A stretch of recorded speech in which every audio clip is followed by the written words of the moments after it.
In the previous videos, we have discussed the combination and decomposition reaction. In this video, let's look what displacement reactions are. Before going into the reaction, let us recall an experiment we did in class 8. You all remember this experiment where iron nail kept in copper sulfate changed the color of the solution from blue to green due to the formation of iron sulfate, as well as brown deposits of copper can also be seen on the nail. This is actually a displacement reaction.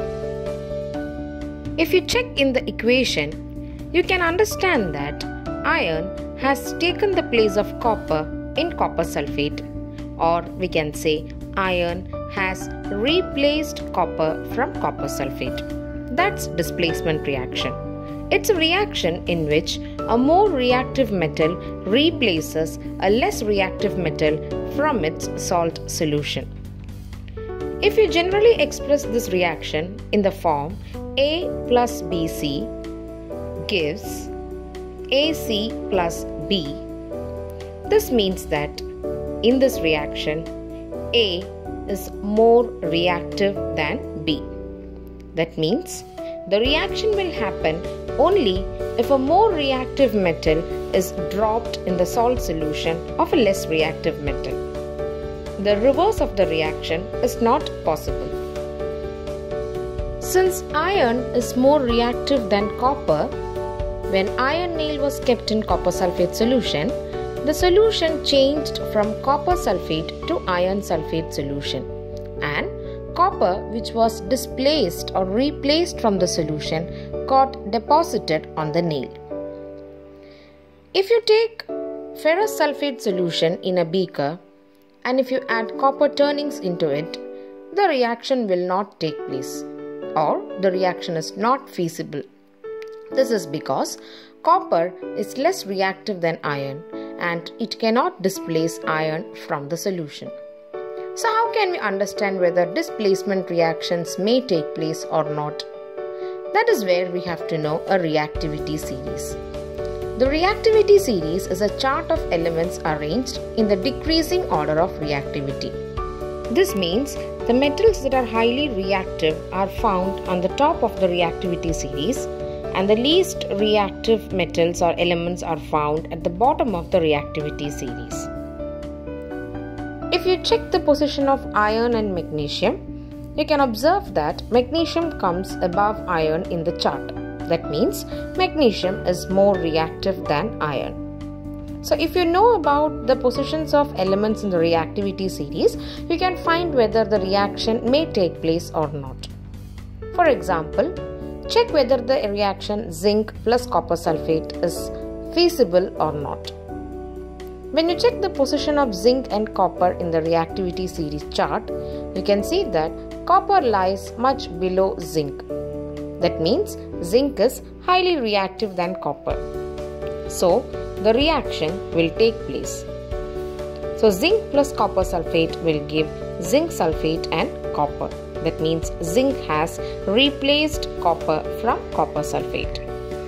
If you drop zinc in magnesium sulfate, will the reaction take place? Check the positions of magnesium and zinc in the reactivity series chart. You can see that magnesium lies above zinc and hence magnesium is more reactive than zinc. Or zinc, being less reactive than magnesium, will not replace magnesium from magnesium sulfate.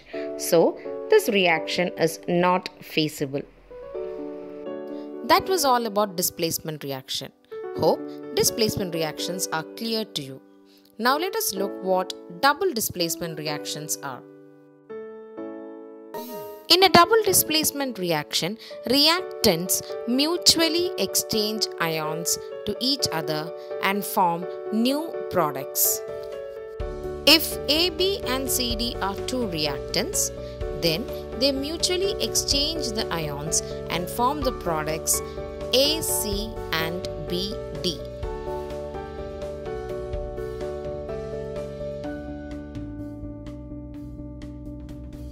Usually in double displacement reactions, one of the product formed will be a precipitate, that is, an insoluble solid product which settles at the bottom of the container in which the reaction takes place. So, double displacement reactions are also called as precipitation reaction. Let us see few examples of precipitation reaction. The first example is a reaction between potassium iodide and lead nitrate.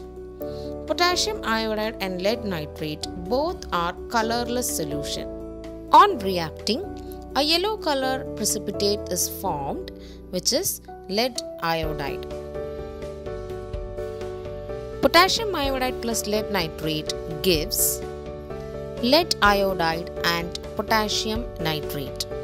So you can see here the reactants have mutually exchanged the ions. The yellow precipitate formed here is lead iodide. Another example for a precipitate reaction or for a double displacement reaction is the reaction between sodium sulfate solution and barium chloride solution. On adding colorless solution of barium chloride to sodium sulfate, a white insoluble precipitate of barium sulfate is formed. Another product formed here is sodium chloride, which is in the form of a solution. So, sodium sulfate plus barium chloride gives sodium chloride and barium sulfate. And barium sulfate is the white precipitate formed here. Hope you are clear with double displacement reactions. I'll be back with the explanation for redox reaction in the next video. If you find the videos interesting and informative, do subscribe this channel and check out my previous videos of chemical reactions and equations.